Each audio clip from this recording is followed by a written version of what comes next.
Vamos a estar hablando en el capítulo 12 del Evangelio de Juan, de los versículos 12 al 15. Vamos a estar leyendo esta porción de la Escritura, que es bien hermosa. Y es lo que este día está representando. Es bíblico esto. Le invito a que esté un momentito de pie en reverencia al Señor.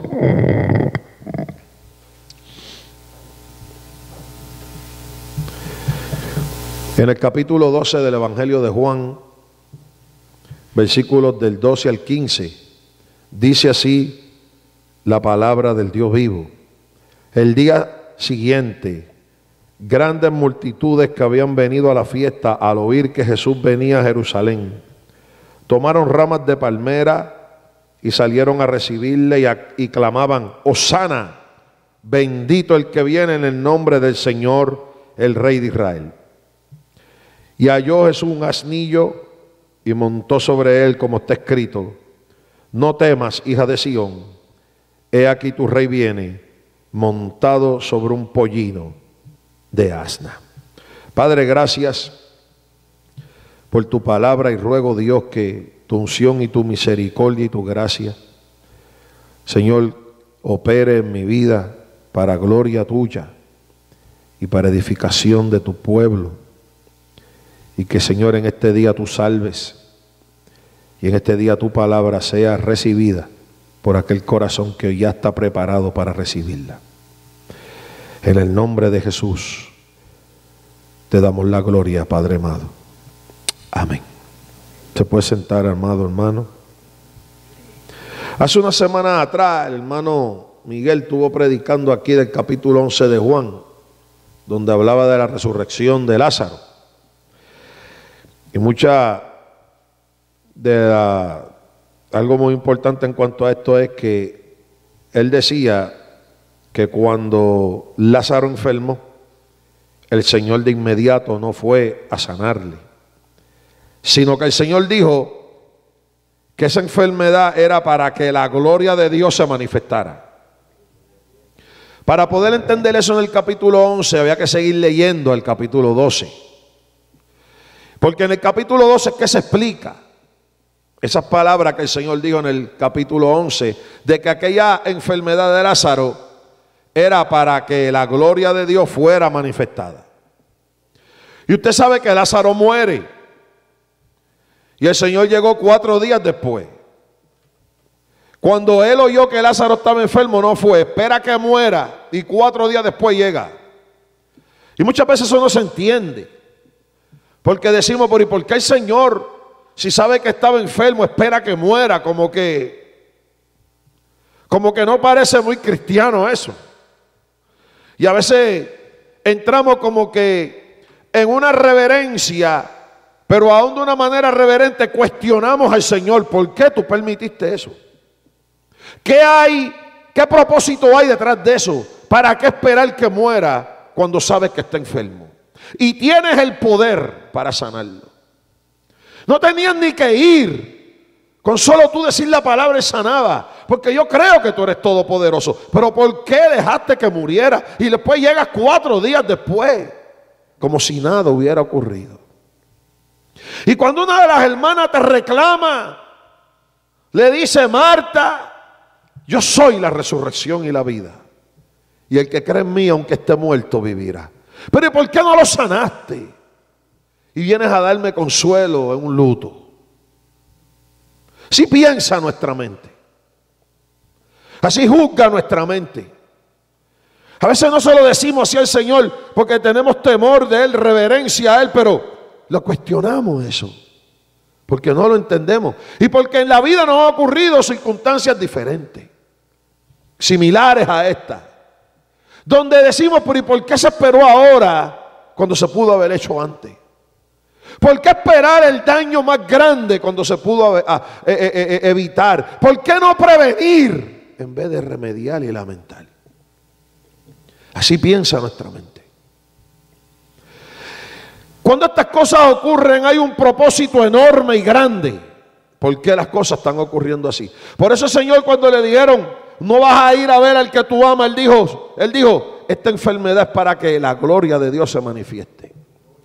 La resurrección de Lázaro, cuando la vemos en el capítulo 11 de Juan, es la plataforma que abre la puerta para que en este pensamiento que había en Betania y en aquellas regiones en cuanto al milagro que había ocurrido con Lázaro, se regara la voz de que allí estaba Jesús.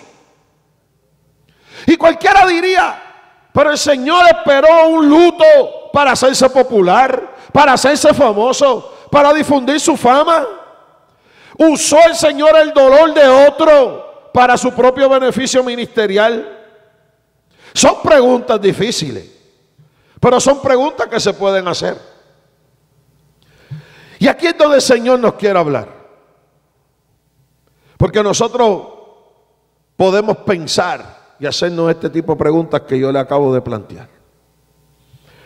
Cuando Lázaro resucita y se riega el milagro, y hubo aquella noticia tan explosiva de que un hombre ya en estado de descomposición fue resucitado y su piel salió sana y lleno de vida, y aquello se comienza a regar, la gente de aquella cultura comenzó a mirar a Jesucristo diferente. Por eso él dijo, esto es para que la gloria de Dios se manifieste. No era para su beneficio ministerial, no era porque él se estaba aprovechando del dolor humano, no era porque no le importó a Lázaro cuando estaba enfermo y esperaba que él muriera. Es porque el corazón del hombre es tan ciego y tan duro que si no ve este tipo de manifestación toda poderosa, apoteósica, no comienza a inclinar su corazón al verdadero propósito y enseñanza y mensaje que tiene Dios para él. No es hasta que realmente algo nos impacta fuerte que es que abrimos los ojos. No es algo hasta que realmente algo nos detiene en seco que nos detenemos. Porque tenemos esta manera de ser, de que aunque vemos que se nos va hablando, seguimos entretenidos coqueteando. Cuando el hombre cae en el pecado, es tal su depravación que el hombre comienza a acomodarse al pecado y pensar que no va a tener consecuencias. Es así. Y nuestra mente se adapta a eso. Y aunque nuestra mente ha sido regenerada, nuestra alma ha sido regenerada, esa naturaleza busca manifestarse. Y seguimos como que coqueteando. Y sí, es verdad. Sí, yo sé. Pero ganamos tiempo. Tiene que haber un pare. Tiene que haber un detente en seco que nos para. Así es el ser humano. Y Cristo lo sabe. Y cuando Él llega a Betania y resucita a Lázaro, algo ocurre el día siguiente. Al día siguiente se reúne una multitud porque sabía que Jesús estaba allí. Había un propósito de reunir a aquella multitud. No el propósito que se tiene ahora de poder estar atrayendo las masas a través de mecanismos y de psicología y de manipulaciones para que vean a un hombre buscando la gloria de un hombre. Allí se reúnen las masas porque allí Jesucristo iba a ser reconocido rey y se iba a cumplir la profecía dicha por Zacarías, que registra el capítulo 9, versículo 9 del libro de Zacarías. Cuando Zacarías, antes de que Cristo viniera a esta tierra en carne, él dijo que él iba a entrar como rey montado sobre un pollino de asna. Se iba a cumplir una profecía y la envergadura y la extensión de esa profecía iba a llegar a todo ser humano que iba a creer en Jesucristo. Aquella multitud estaba reunida porque en la agenda de Dios se había convocado aquella gran reunión. Era el momento de reconocer a Jesucristo como el Rey. Era el momento de que las multitudes levantaran su voz y aclamaran: Hosana, bendito el que viene en el nombre del Señor. antes de ese momento no reconocían a Cristo como Hijo de Dios. Unos pocos que a la hora de la verdad salieron corriendo, que a la hora de la verdad le traicionaron, que a la hora de la verdad le decían: tú eres hijo de José el carpintero. Pero este momento era el cumplimiento profético. Y la Biblia dice que ellos tomaron ramas de palmera y comenzaron a celebrar, y en su cultura reconocieron un Mesías que sentado sobre un pollino de asna, y que sus mismos discípulos y los que buscaron el pollino pusieron los mantos y le sentaron allí. Demostraba la realeza, demostraba la justicia, pero demostraba la humildad del Rey de reyes y Señor de señores. Por eso no entró un caballo grande blanco, por eso no entró con chofer de carruaje y él montado atrás. Por eso él no llegó anunciando trompeta, por eso él no llegó con gran escolta, por eso no le pusieron carpeta roja, porque él es el Rey de reyes, pero el Rey humilde. Vino en su humillación, y como un día un rey humillado fue sobre un hijo de un asno. Fue montado sobre un pollino, que no es ni un asno adulto, en un burrito, si usted le quiere llamar. Ahí fue sentado.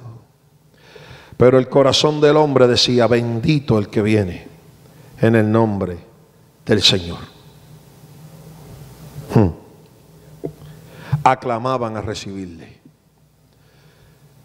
¿Sabe? Mucha gente en su cultura lo reconoció como Mesías, pero no bíblicamente. Ellos no estaban entendiendo que lo que allí estaban haciendo era el cumplimiento de una profecía de Zacarías, conociendo la profecía, porque eran judíos. Muchas veces nosotros nos acostumbramos a una cultura cristiana, pero no un cristianismo bíblico. Es diferente. Todos aquí hemos ido aprendiendo la cultura cristiana, porque una vez Dios te salva y eres cristiano, comenzamos a aprender una cultura cristiana, un comportamiento cristiano, una manera de pensar cristiana.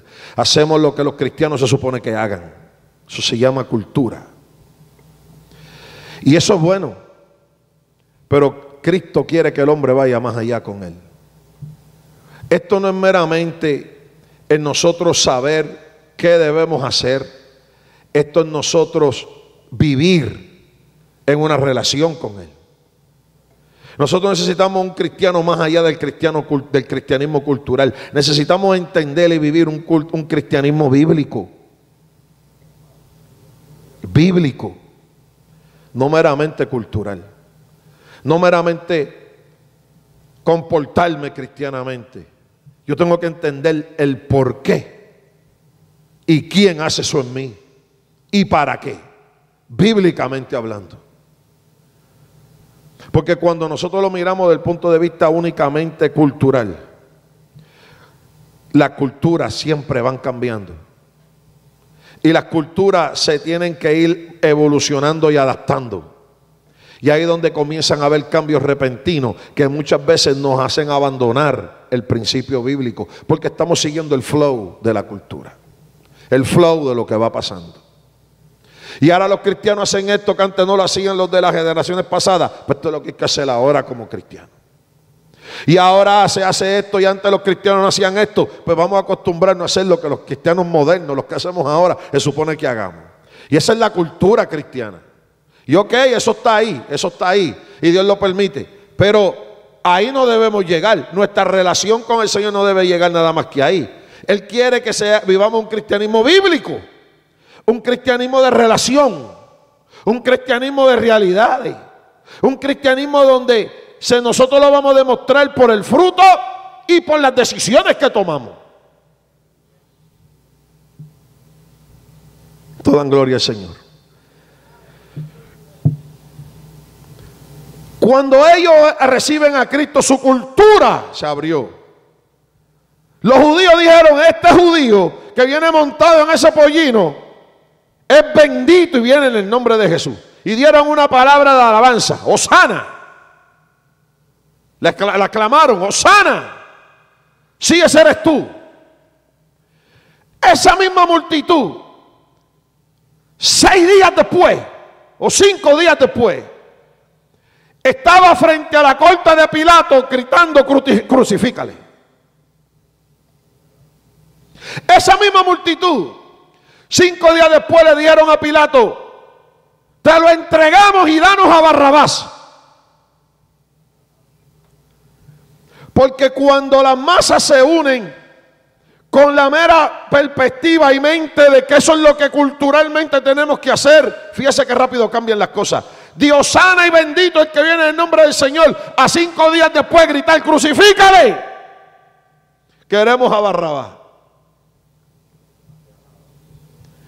¿Sabe qué llenó al Señor de alegría? Y con esto termino.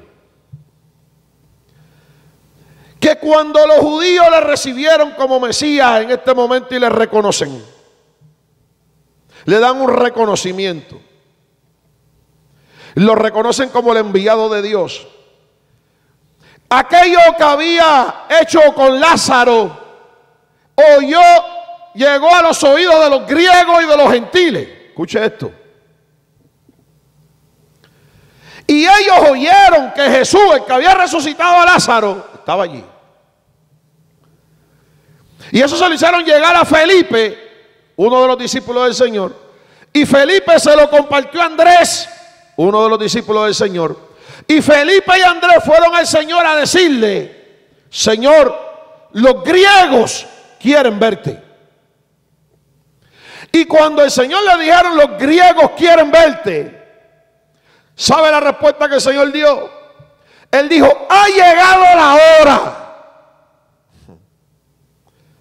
Ha llegado la hora en que el Hijo del Hombre va a ser glorificado. Y la Biblia dice que se oyó una voz del cielo. Mi alma alaba a Dios. Que dijo, yo le he glorificado y le glorificaré. Y era la voz del Padre hablando de él. Por eso él resucitó a Lázaro. Para eso él resucitó a Lázaro.